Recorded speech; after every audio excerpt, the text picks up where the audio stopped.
Hi everyone, what is up? So, on my way to Target today, I saw a dear old friend who I met through my friend Quinn.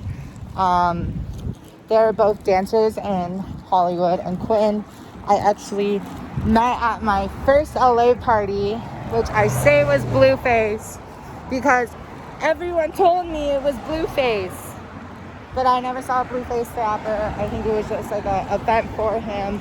So all the bottles that were being purchased would go to him. And so that was my first LA party. And it was literally, there were like 6 white girls. But it was an experience. It was fun. I had fun. But I'm bringing this all up because today on my way to Target, when I was having a rough day, just an exhausting day, I did my internship for 2 hours. And I felt like during that time I was kind of being watched, seeing where I'm at right now with like going to do jobs, and like I just have a lot on my mind. Like paying attention, and there are so many people around you, so many energies, people you know, people who you want to get to know and have conversations with, and they know sides of you and understand sides of you that you don't even understand. But in the way you have, like, it's special because at the Village, you kind of just have a glimpse of, in a way, their biggest hearts and some of their biggest tribulations. And like, I was struggling today and I saw this amazing person, just kind-hearted person. He just gave me the biggest hug, Alex, and I mentioned. I met Alex because one of my old sugar daddies got us a Malibu rental for like 2 days, and I had invited my friends over. I was like, we're gonna like take photos, we're gonna film content, and I had kind of like gassed it up, and I just invited Quinn over, who brought Alex, and it ended up being this really, really, in a way, Quinn was there to protect me and keep me safe, in this sense that I did that without even telling her, because I didn't want to do the things that Greg wanted to do. I didn't want to be intimate with him. Like, he was my only way of surviving. And I used to talk to him how I wanted to talk to all my loves, because like, this man was giving me just shelter. And then when he found out I was trans on the way to Santa Barbara, he let me move in my stuff, but then I started sleeping on the couch. And then he would go to Hermosa to see his mother and leave me with absolutely no food. And I was gonna help his brother, who works with Flying Embers, like help his brand, with 2 people who aren't really friends, and they were never really friends. And I was never really, actually I take that back. I was a really good friend. I just wasn't in a good space. I didn't have everything they had, but I still had their back. And had their backs more than I had my backs. When they had boyfriends who would take care of them. They had beds to sleep on. They literally were...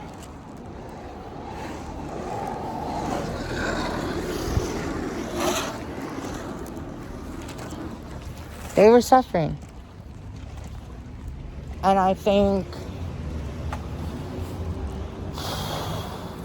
they were suffering because the men in their lives.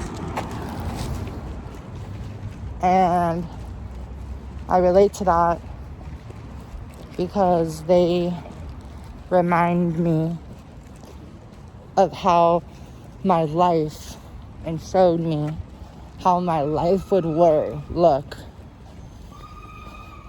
if I stayed trying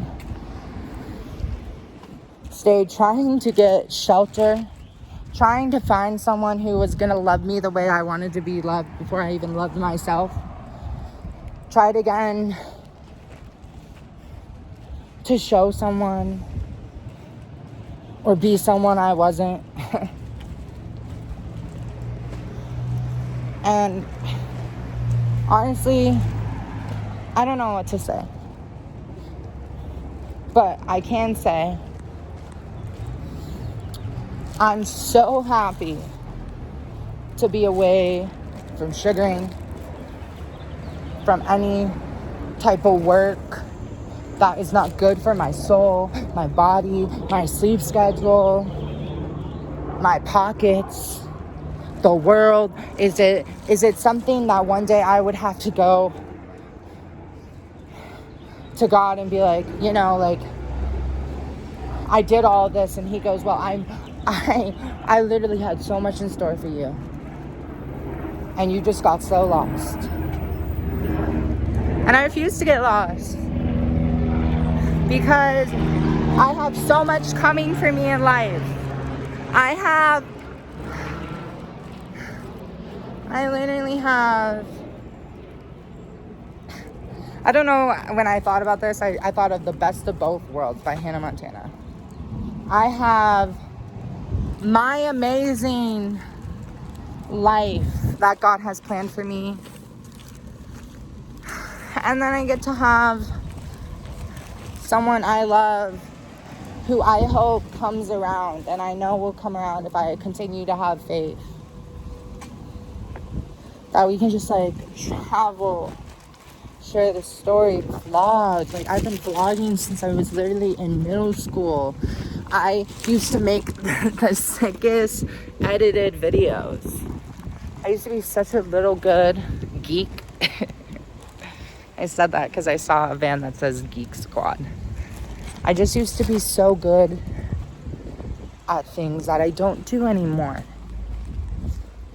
And I'm so excited for my continued life, an amazing life, and what is to be had and what is to be learned within myself. And I'm able to one day maybe have the knowledge to be able to teach someone or impact someone, because you never know who's watching, you never know who's listening. But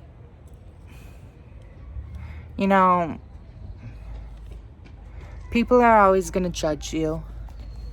People are always going to have to say something about you. And I think it really comes down to how you hold yourself, how you are, and just how you spread love. And I'm learning.